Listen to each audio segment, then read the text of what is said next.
അർത്തിങ്കപ്പള്ളിയിൽ പെരുന്നാളായിട്ട് പോയില്ലേ, എങ്ങനെയാ? അങ്ങനെ ഇരിക്കുമ്പോഴാണ് മാമൻ വിളിച്ചിട്ട് പറഞ്ഞത് അർത്തിങ്കപ്പള്ളിയിൽ പോകാമെന്ന്. അവിടെ ഞങ്ങളെ കാത്തിരുന്നത് വിസ്മയിപ്പിക്കുന്ന ഒരു ലോകമായിരുന്നു.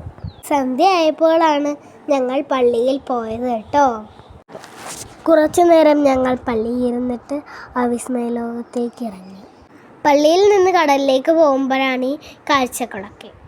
റോഡിൻ്റെ രണ്ട് സൈഡിലും പല പല കച്ചവടക്കാർ. റോഡിലാണെങ്കിൽ ഭയങ്കര തിരക്കും. പാർക്കിൽ പോയി, പിന്നെ അക്വേറിയത്തിൽ പോയി. അവിടെ നിറയെ ലവ് ബേർഡ്സ് ഉണ്ടായിരുന്നു. അവിടുത്തെ ചേട്ടന്മാരുടെ കയ്യിലും കഴുത്തയിലും ഒക്കെ പാമ്പുകൾ തൂക്കിയിട്ടിട്ടുണ്ടായിരുന്നു.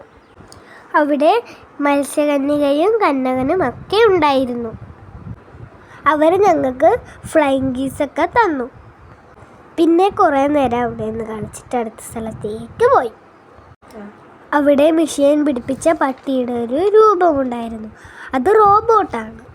അത് നമ്മളെ നേരെ ഓടിവരികയും കടിക്കാൻ നേരത്തെ ഇങ്ങനെ ഓടിവരികയും പാട്ടിടുമ്പോൾ അത് തുള്ളുകയും ചെയ്യും. നിറയെ മത്സ്യങ്ങളുണ്ടായിരുന്നു, വലുതും ചെറുതും ഒക്കെ ആയിട്ടുള്ള മത്സ്യങ്ങൾ. പിന്നെ അവിടെ അച്ചാർ കടയും കളിപ്പാട്ടക്കടയും ഒക്കെ ഉണ്ടായിരുന്നു.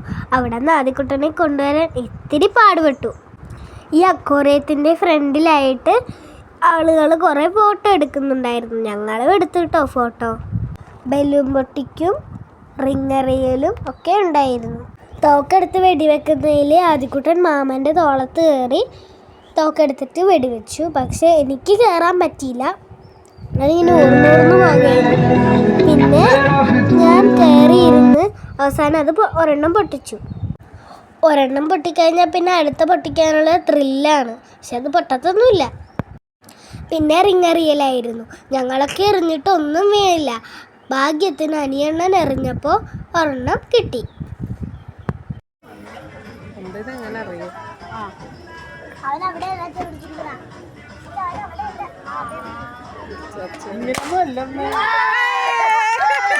ഞങ്ങളുടെ വിസ്മയലോകം ഇഷ്ടപ്പെട്ടെങ്കിൽ ഒന്ന് കമൻറ്റ് ചെയ്യണേ. കുട്ടീസിൻ്റെ വീഡിയോ ആദ്യമായിട്ടാണ് കാണണമെങ്കിൽ വീഡിയോ ഇഷ്ടമായി ചെയ്യണേ. ലൈക്ക് ചെയ്യാൻ മറക്കല്ലേ. അപ്പോൾ അടുത്ത വീഡിയോ കാണുന്നവരെ ടാറ്റാ.